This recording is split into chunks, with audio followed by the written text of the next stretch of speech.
day, I'm Fanny Leroux. Welcome to Fanky's Theological Tantrums. This is my conclusion to the series on women in the church, although regarding certain things, I may make more. But this is my conclusion. In 6 videos, I read 3 of my honours theses. These theses were on women in the church offices.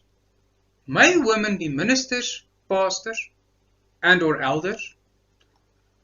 I believe that women may become and be ministers and elders. I provide my reasons in the 6 videos. Are my reasons valid? I believe so. You, the person watching the videos, can listen at least understand where I come from, if you want to. Some of the reasons I provided can be researched much deeper. I did not explain all of it. Some I just mentioned.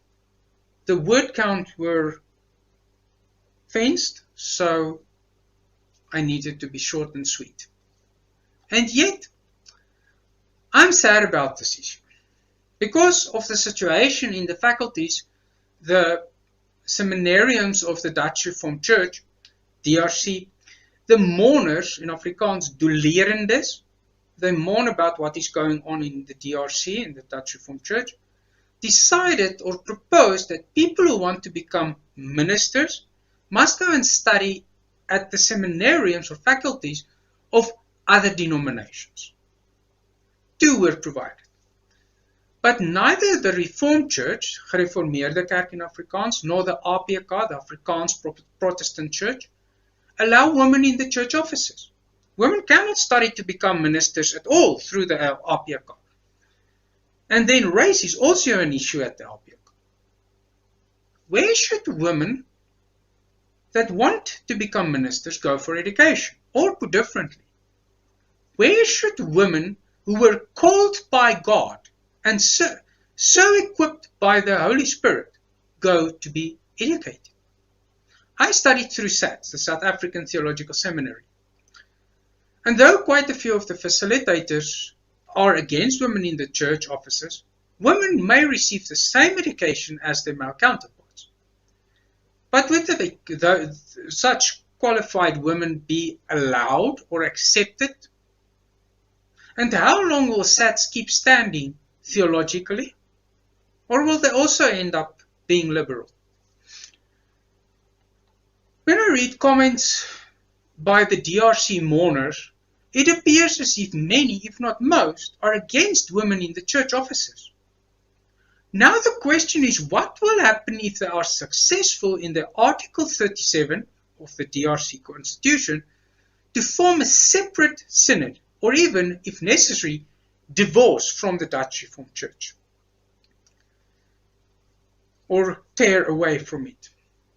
Will this separate synod or church again prohibit women from holding church offices? Then those women ministers that still preach and teach the truth are in a terrible predicament. What would become of them? Also, what about someone like me, a man that believes that women may hold the church offices? Indeed, in most denominations, I and others that believe like me, and obviously women trained as ministers, are unwelcome heretics. In many others, I am rigid and fundamentalistic. And in others, the charismatics and Pentecostals, I am just not baptized in the Spirit. In 2021, after the video of the legitimation farce in Stellenbosch, the fact that the heretical statements were made by women were most often pointed out. Most of the comments then used this fact to say that women should not hold the church offices. Some of those comments were very nasty. In my book, I already remarked on this and bluntly responded. Now I must come back to this issue. On 16 January 2022, Ferdinand Mulder began an Afrikaans video series on women in the office, Vrou in die Amp. Videos 1 and 2 are available on his Evangeliese platform, evangelical platform YouTube channel. He is against women in the church offices and uses Kostenberger. Kostenberger believes as Grudem and Piper and other great theologians. Ferdinand is a theologian whom I respect. He's also far more educated and qualified than I. His theology is of high quality. Go and watch his videos. Note that most are in Afrikaans. I recommend it. Ferdinand's temperament is calm and collected. I am emotional and easily excitable. This difference is easily and clearly seen in our respective videos. And yet now I agree with Ferdinand. And I must disagree with the majority of conservative theologians. I am not as well qualified. I do not have his or their experience. Maybe I'm just a heretical fool. But I did make my case and state my case. And I must also respond to Ferdinand's videos.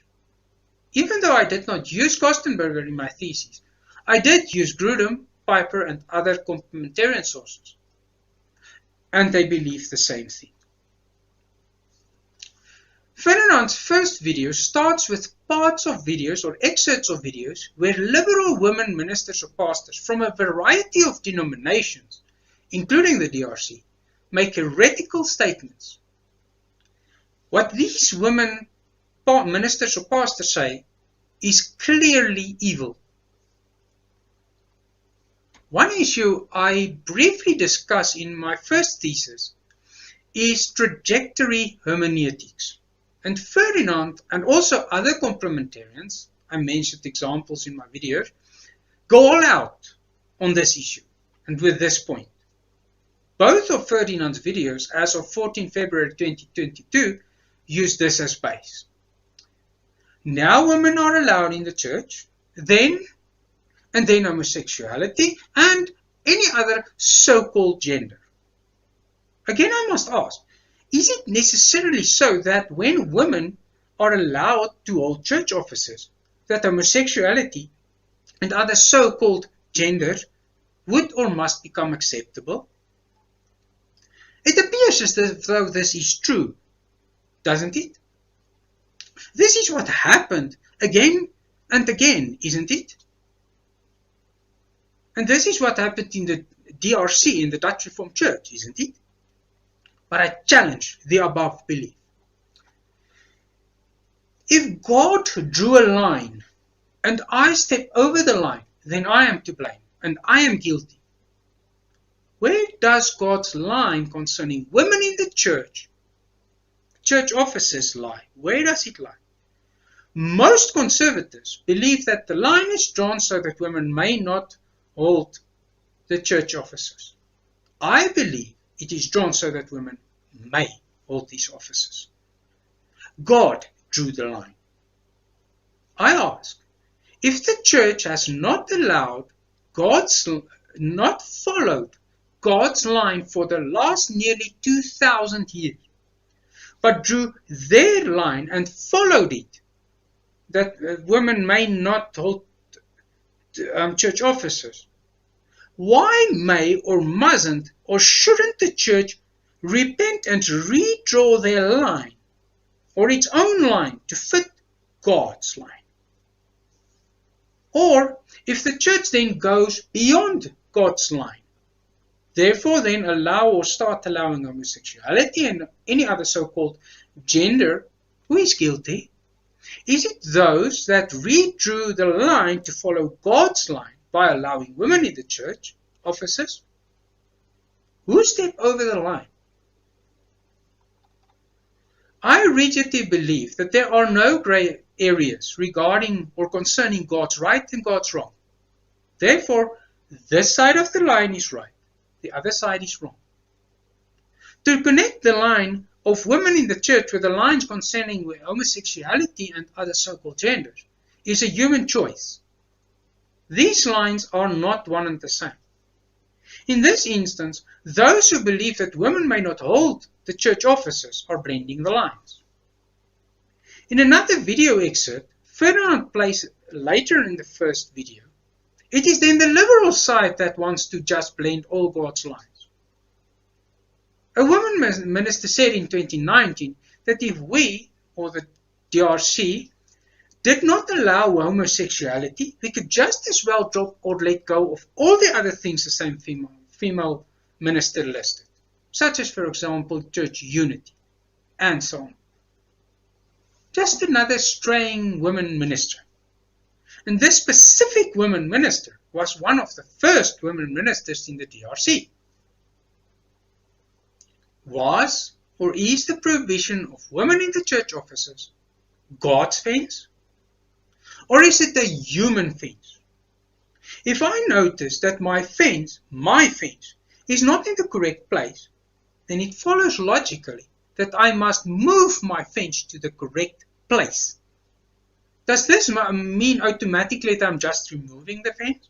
No, I move the fence to the correct place. But what complementarians are doing is to just say that if I move the fence, then I just remove the fence. Another way this is put is that the dam wall or embankment broke when women were allowed to hold church offices. But now the question is, did the dam wall or the embankment really break at that moment, at that time? Or did it break when the DRC admitted that apartheid is sin? Well, this is what the RPK believes.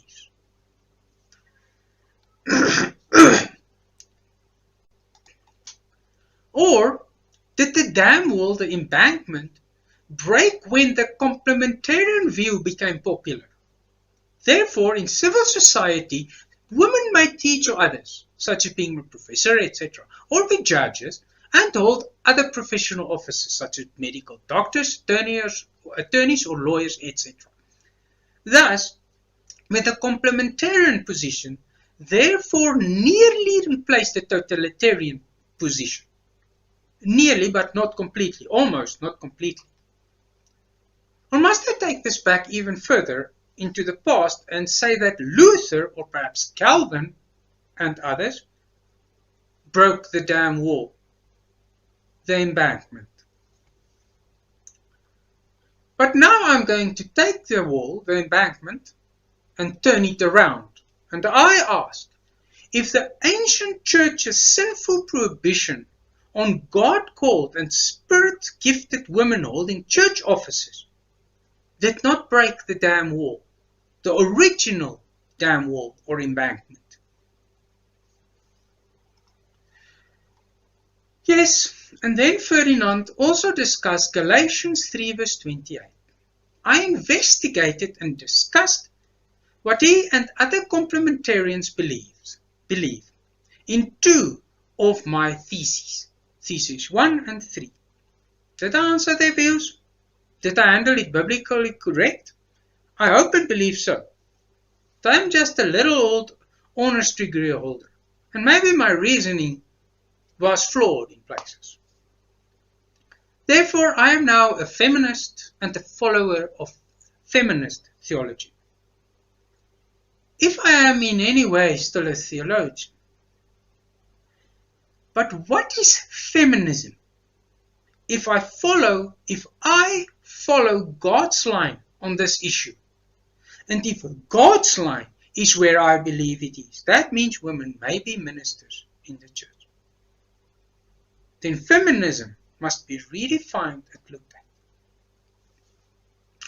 I say again, as I did in my videos, the church is not a marriage. There are men and women, one man and one woman, who are in the church and are married. NB, please note, a man and a woman married.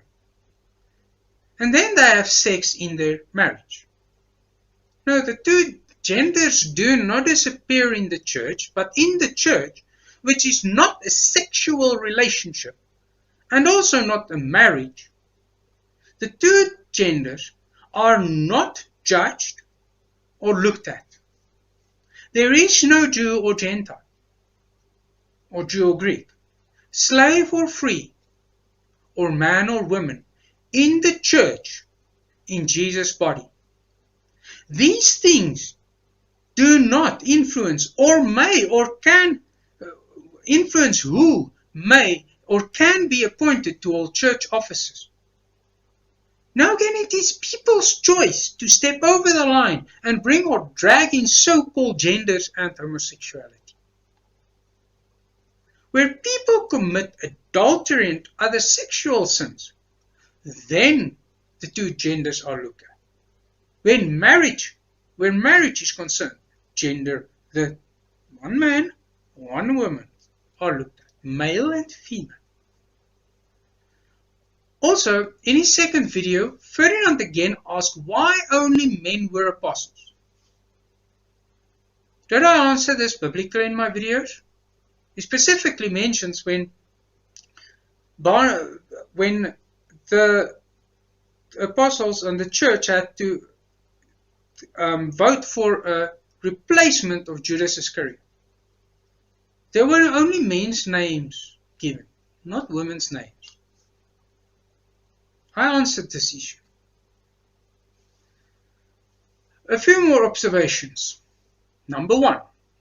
After I recorded the videos of my second thesis on Deborah, I read that, same as Calvin, Luther also compared the office of minister or pastor to the office of prophet in the Old Testament, not to the priestly office.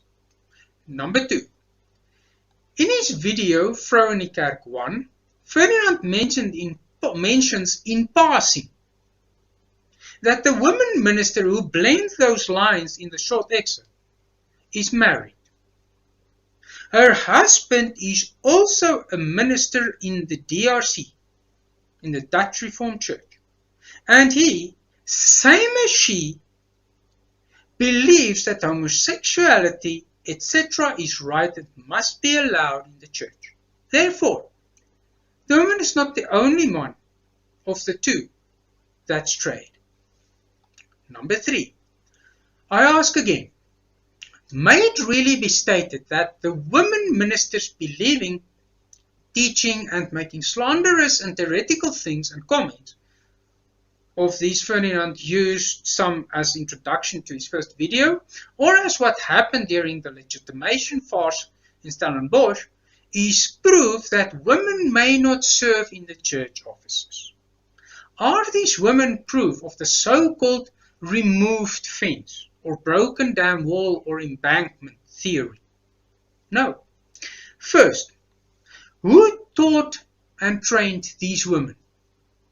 Most of the time, in the DRC at least, these educators, as professors, the curators, the curatorium is there are in each area and in one main one.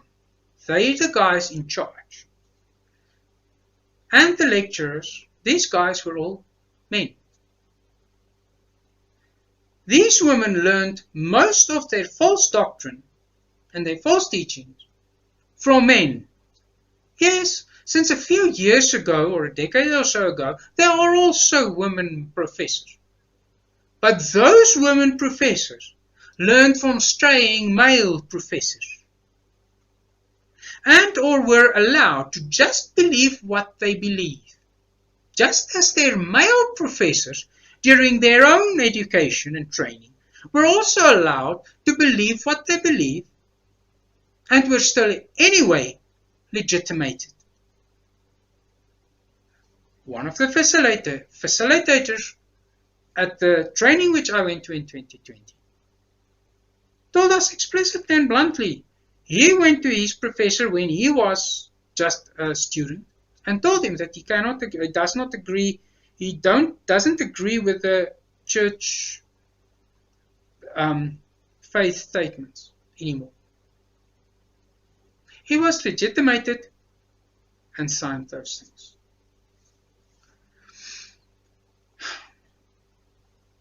All the DRC, the Dutch Reformed Church faculties, are liberal. Their professors, etc., have been liberal for at least 2 decades. In some fields, it is longer. All these false teacher students learn false, heretical doctrines and teachings. And this situation was accepted and permitted to continue under male oversight or supervision by mainly men. It is very nice, very lekker, to say the straying women is a sign that women may not be in church offices. Are the straying men also a sign of men's competence? Also, for quite some time, all ministers of the DRC have been expected and are expected to earn a certain number of points. Every year they must attain a certain number. Ministers who refuse can be removed or suspended. What happens to candidate ministers that refuse? Or brand new ministers? In 2020, when I was part of the Dienstleraar group, direct translation service ministers, until I had to choose between my rigid faith and legitimation, we were told that we, and I think all candidate ministers and new ministers, would have had to earn 100 points for each year for 3 years. Normal ministers, after that, it's 50 points as far as I can remember. Who facilitate these training events and who then run the training? Who trains the people? The liberals. The overwhelming majority of these events are facilitated by liberals, and liberals teach the people. Therefore, how many women ministers, together with their male counterparts and colleagues, have been brainwashed by liberals over the last number of years? Also, I must ask bluntly, where were the conservatives during this time? How many conservative training events were held in the same period? If there were any such conservative training events, would conservative women candidate ministers and ministers have been welcome? Where were they? And then one can also ask, how many points are allowed? And remember, the main curatorium, or people in the main General Synod, at the top of the General Synod, decide, or one of its subcommittees decide how many points each event can then give to the attendees.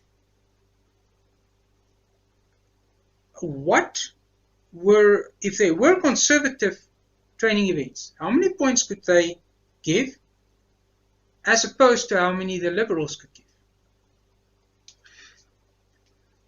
Now, how many students and even ministers could or would stand and stay standing under the onslaught mentioned above? Training first, you're studying, and then further training, or continuous training. Both women and men. How many could remain standing? Number 4, complementarian circles. In complementarian circles, a lot are made of, and contradictory statements are made regarding the so-called fact that women are easier to deceive, the deceivability of women. You see, Eve proved it in the garden, didn't she? Oh, but if dear Adam were just there to supervise her.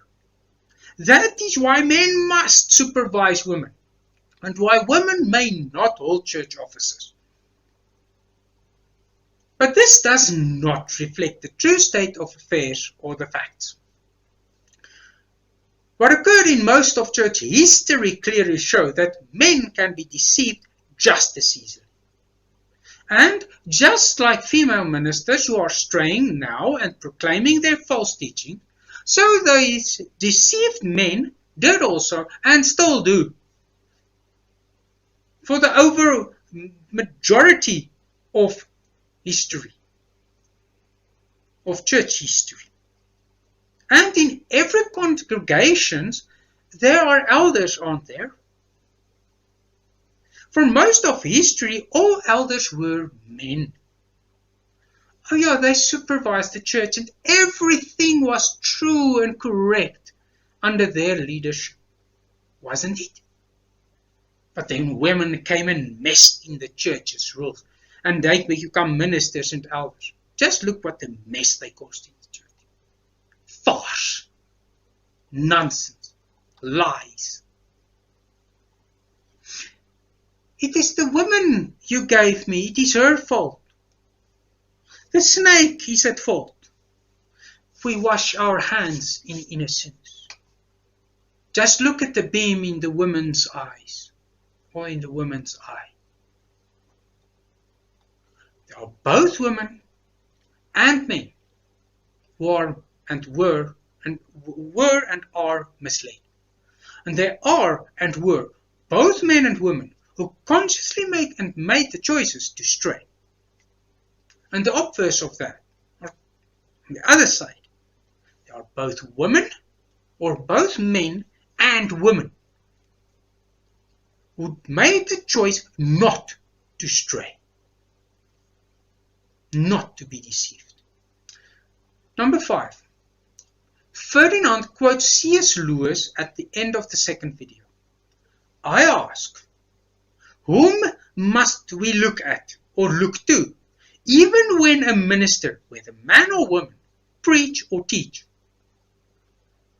So the first thing we must look at during a service or official training, according to the reasoning of the excerpt, and also my complementarian friends, is whether the person teaching us or preaching is a man or a woman. Oh yeah, and this must then form and influence our views of God or our faith in God. Therefore, if a woman teach us or preach, we must conclude that we can address God as mother.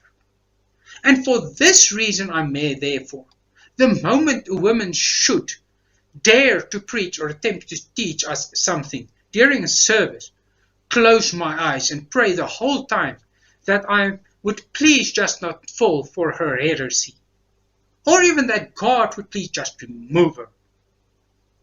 Really? I thought we must judge the message, the sermon, or the teaching, the doctrine of whomever teaches us. Oh yeah, and we must do that according to the Bible. We must keep Jesus in front of our eyes. We keep our eyes on Jesus. Jesus as the Bible teaches us. Thus, Jesus the Son of God, not the daughter of God because the woman standing there. It is very nice, very accurate to say that when a woman should teach us, or preach to us, we may then address God as mother. It is a choice to step over the lines and continue further. I therefore strongly disagree with C.S. Lewis's reasoning as provided in the video excerpt, and I believe I may not agree with you. Number 6. Again, now I also agree with C.S. Lewis, as I disagreed with Calvin in my one video. And then I also disagree with Grudem and Piper and so on. And therefore also with Kostenberg. Number 7. To make a bunch of excerpts of videos of straying women ministers and pastors, of their straying proclamations, and to play it at the beginning of a video series on women in the church offices is misleading. And both men and women are misled by it. Number 8.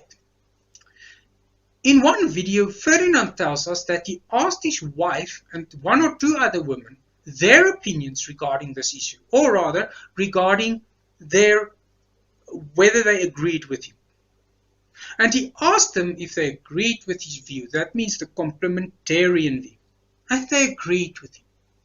Now I'm going to discuss a few sides of this issue.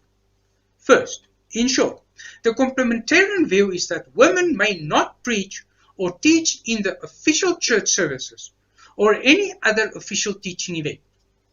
And they may also not judge the message or teaching during these events. But there are now women who are professors and doctors in biblical subjects, and they and others who are not teach people through their books, lectures and classes, both on the internet and physically. Some of the messages on the internet are nothing less than sermons.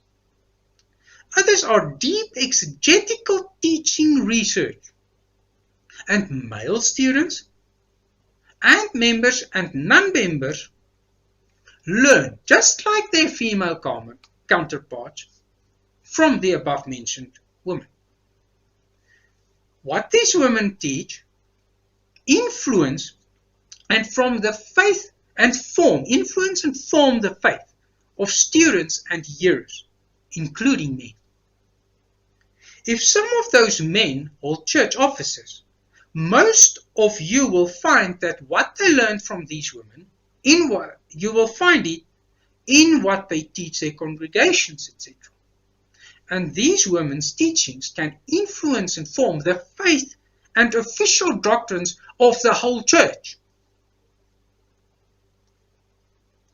These women judge the interpretations of and make decisions regarding God's truth and teach it to others. They judge others' views and positions concerning God's truth and teach it to others.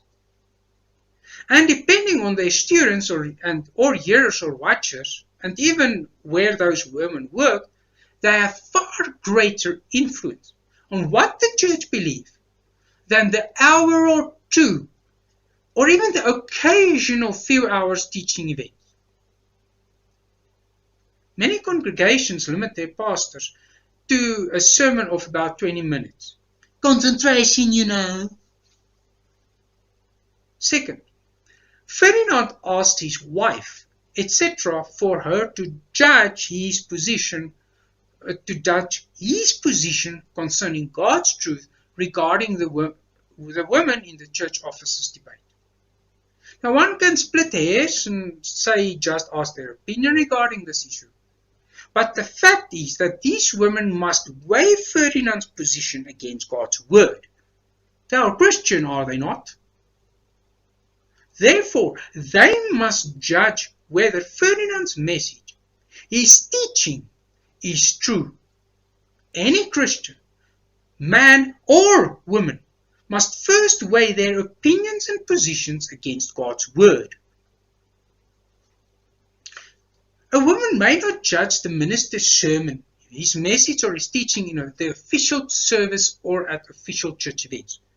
This is what the most complementarians believe.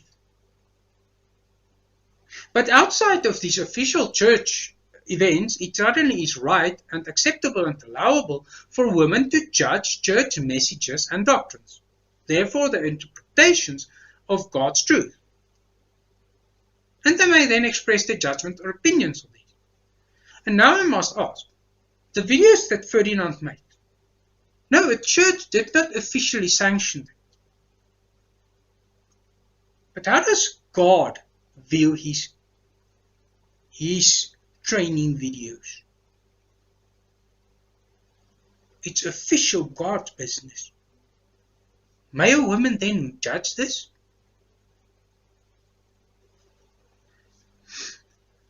Now, the comments of the women are then they are made public. Ferdinand made public what his wife and the others said. And these comments are then used to influence and form people's faith in God and positions about his truth.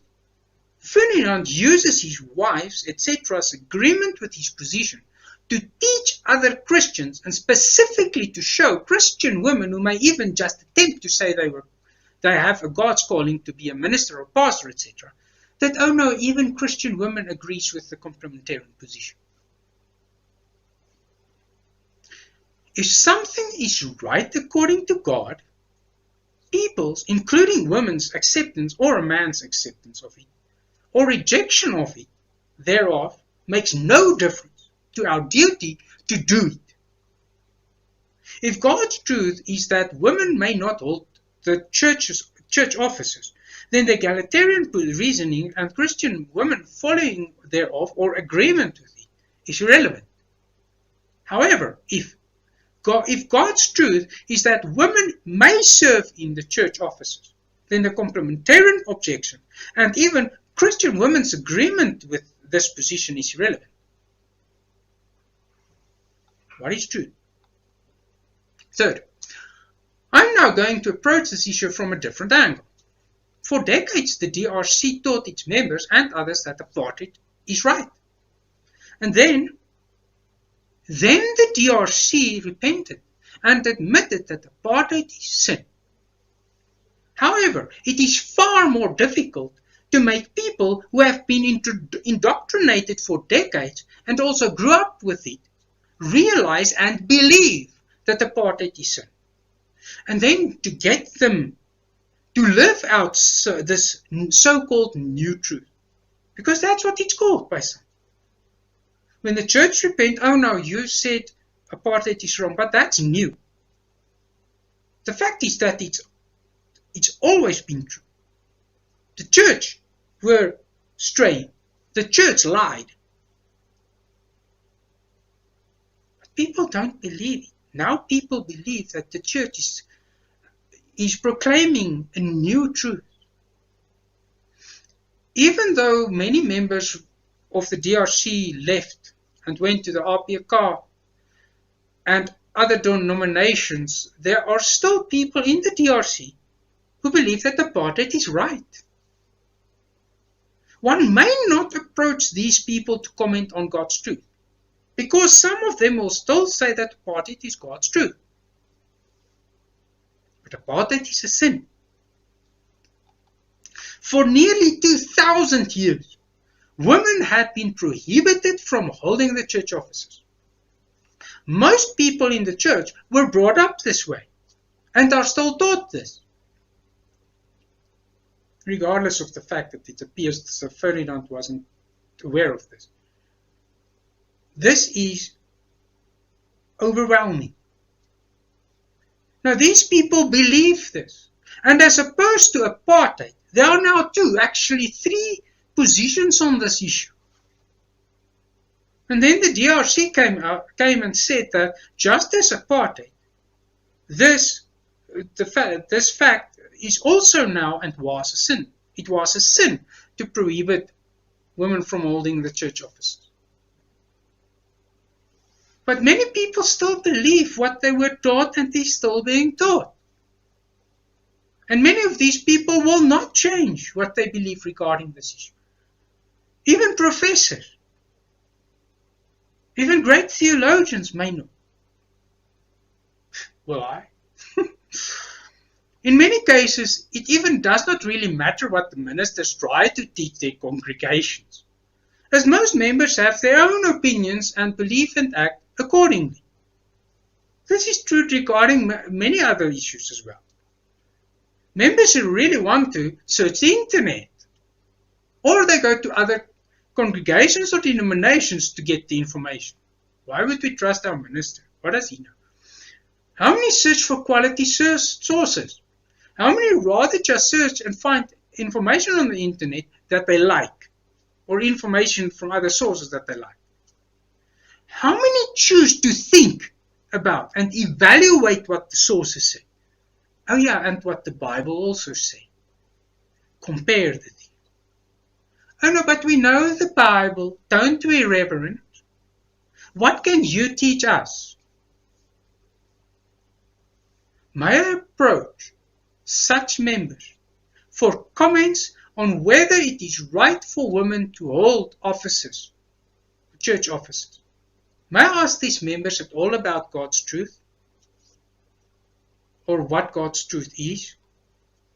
Now this issue is of course complicated, even more when one sees how ministers in one denomination differ on interpretation and living. Who should the everyday members believe? Which minister or pastor proclaims the truth? Or maybe my truth, which I like. How must they know?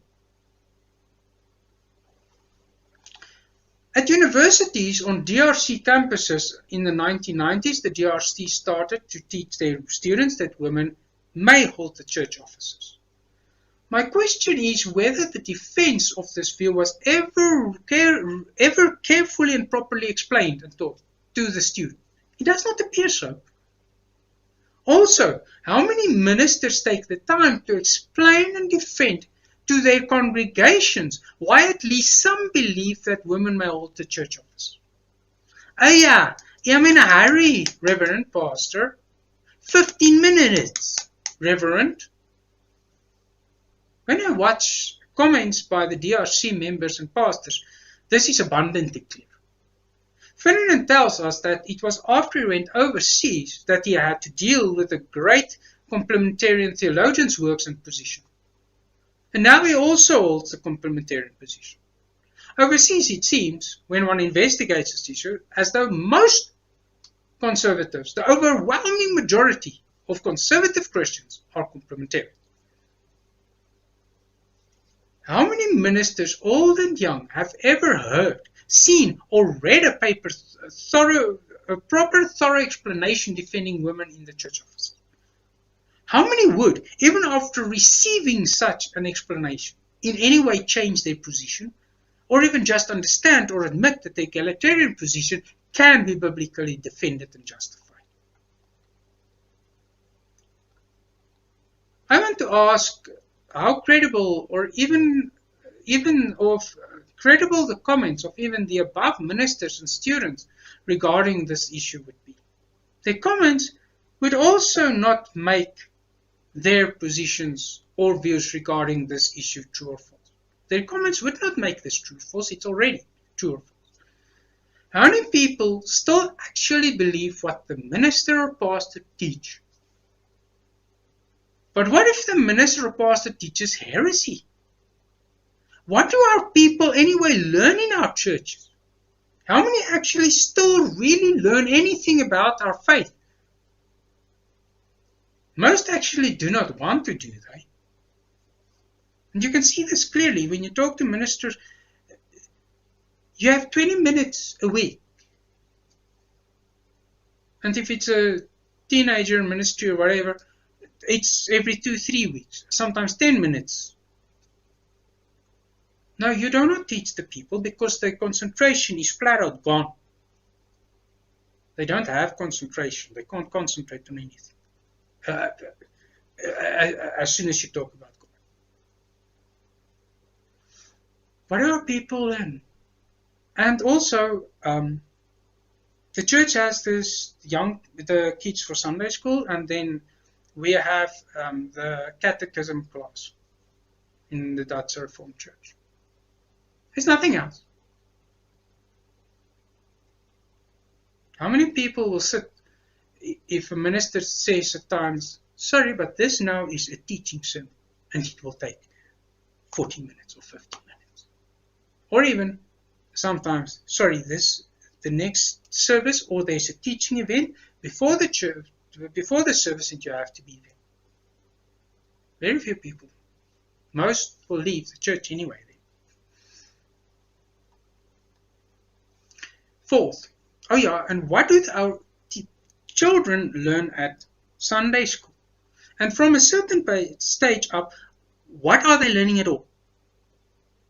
And then they leave the faith in droves. And when they get to catechism class, they do not learn how to defend our faith, their faith, the faith that we learn from the Bible. Fourth, Ferdinand's wife is in a profession. She may live out her profession. She is not prohibited from living out her profession. Some people say that teachers and medical doctors have callings. Today there are, and have been for a while, female medical doctors. And for a longer while, or longer period, female teachers. Women may live out these callings. But what then of God's calling of people to the church offices, ministers, pastors, and elders? Or is there no such thing? I have questions on this. Or is it just that God will not call a woman to these offices? This is what the Church of England in South Africa believes. But then on the other side is Calvin, who said that God has done it and he may do it. I discussed it in one of my theses. Very nice. Which is true. Rai rai ripa. Guess. God may, but we can then reject them. To hell with God and who he chooses. Oops. Nice, nah. Very nice. It is very, very nice to approach people who do not have the same God's calling and may also live out their own callings for commentary. But if a woman has the God's calling to be a real minister and pastor, and according to Calvin, God may do it, or elder, and that means to preach and teach in the gatherings, the services, the official ones, then it's suddenly to stop her because she's a woman. Women and even men who do not have a clue what it is to walk around with God's calling on your heart or without God's calling on your heart must be approached very, very carefully for comments. And also, they must be very, very careful and think before they comment on this issue. And now, according to children's ministry or women's ministry, is not the same as a calling to be a true minister or pastor or elder. Oh, I like children's ministry or women's ministry, and it is my calling. So then it must also be the calling of all women. When other women therefore have or receive a so-called calling, it must therefore be the same as mine. Last, concerning my use of Giles, an egalitarian, and Kostenberger, a complementarian, and Ferdinand uses him, comprehensively discussed and opposed each other's views in a series of journal articles. Also, Giles is often branded as liberal by complementarians. He is often shown as an example of trajectory hermeneutics. He is used as an example of someone who wants women allowed in the church offices and also wanting homosexuality accepted as right. But I found one article by him. Now, the source information can be found on one of the slides in one of my videos. I used him as in one of my theses, in which Giles thoroughly investigates these two issues, of course within the word limits. Right at the end, and I mean right at the end of the article, he offers his conclusion that homosexuality can in no way be biblically justified, and that homosexuals may not hold church offices, but that women may hold church offices, and that this view can be biblically justified. Now then, what Giles there struggles with is how the church should then treat homosexuals. And it is a problematic thing for me as well, because I have homosexuals in my family and amongst my friends. How do you treat? I do not know whether Giles has since changed his positions regarding these issues, but that specific journal article was insightful and it refutes his critics' claims. Now, I did my best in my thesis and in this video series. What is God's truth on this? Guess. What does the church believe? Guess. What does the DRC believe? And I can ask, guess. What does the mourners believe? Guess. In Afrikaans, rai ripa. Thank you for watching this. Till the next time.